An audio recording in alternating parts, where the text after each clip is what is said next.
This video is brought to you by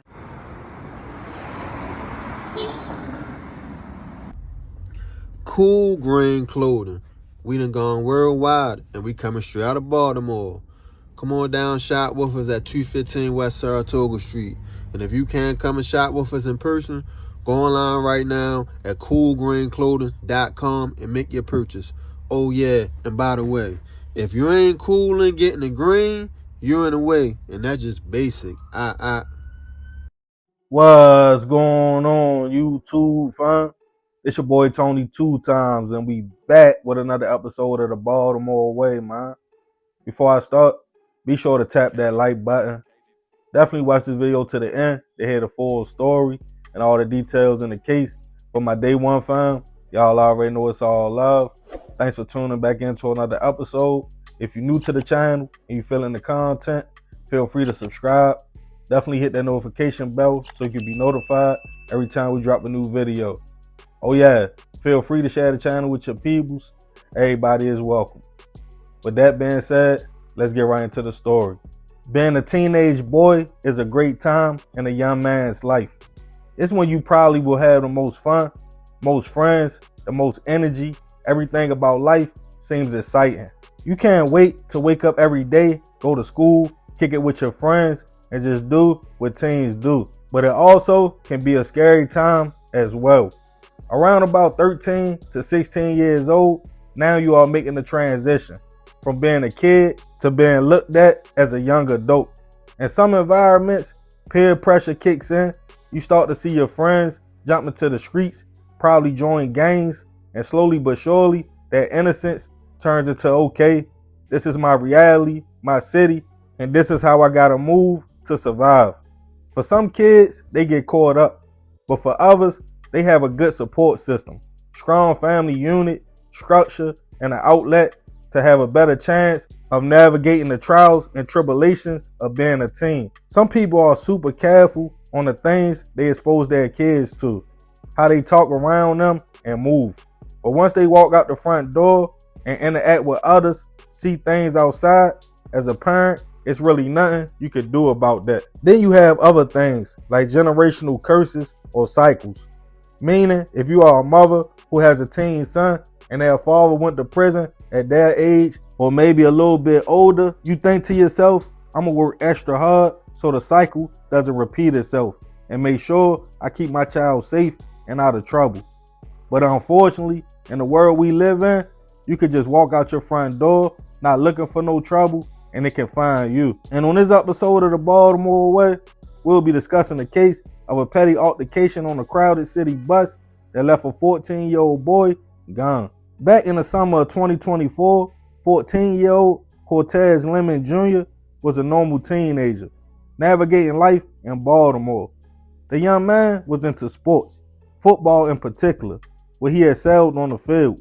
He attended Leaf Walk Middle School and was excited about going to high school in the up-and-coming school year. Usually during the summer, Cortez would get a job or link up with his friends and they would sell waters in the community. The young man was stated to be very respectful, helping, and a good kid, even though unfortunately, at just 2 years old, he lost his father in the Baltimore streets. Back in April 2012, his father, Cortez Lemon Sr., was just 24 years old when he was fatally stabbed downtown on West Saratoga Street.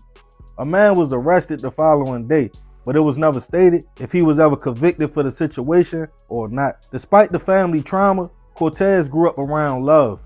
The only boy with 2 sisters, also the oldest. His stepfather also stepped up to the plate to help raise the young man.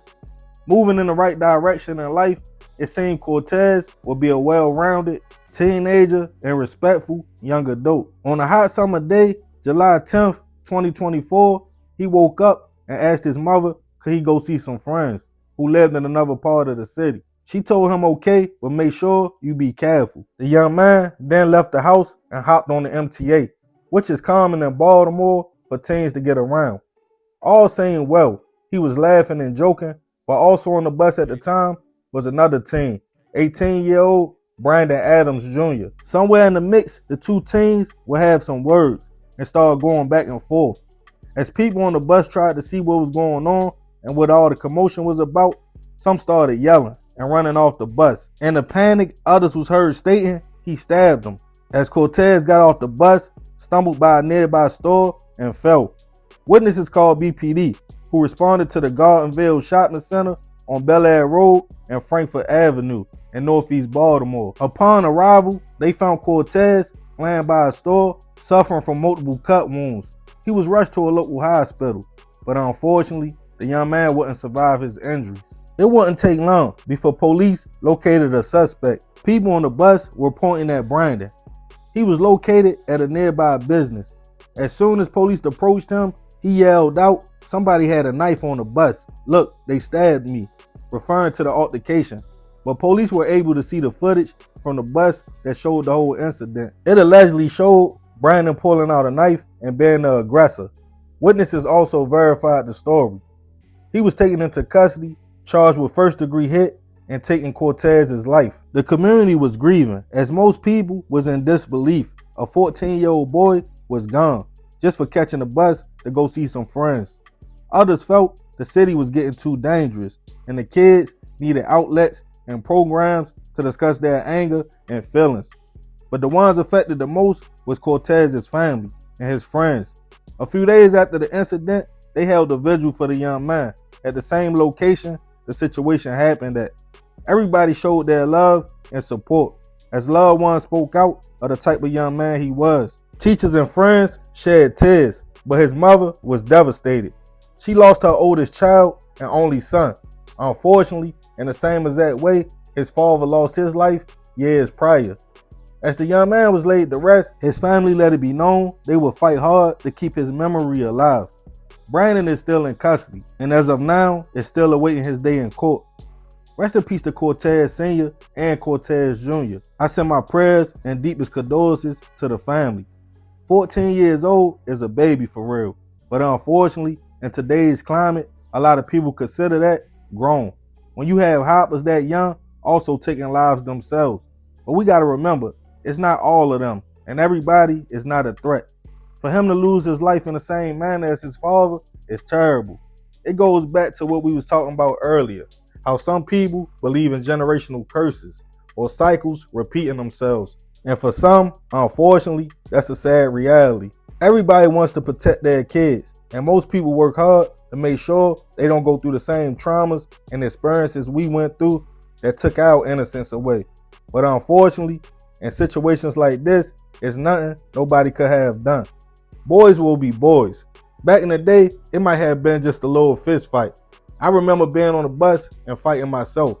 But now, with everybody on edge, people have a mentality like I gotta hurt you before you hurt me. Not realizing you are not just hurting the person that you are in tour with, but also a whole family and community. And last but not least, you are also hurting yourself. Because once you sit in that cell and reality sets in, you think about what you did and how much time you are facing. Most of the time, people wish they could take it back. But then, it's usually too late.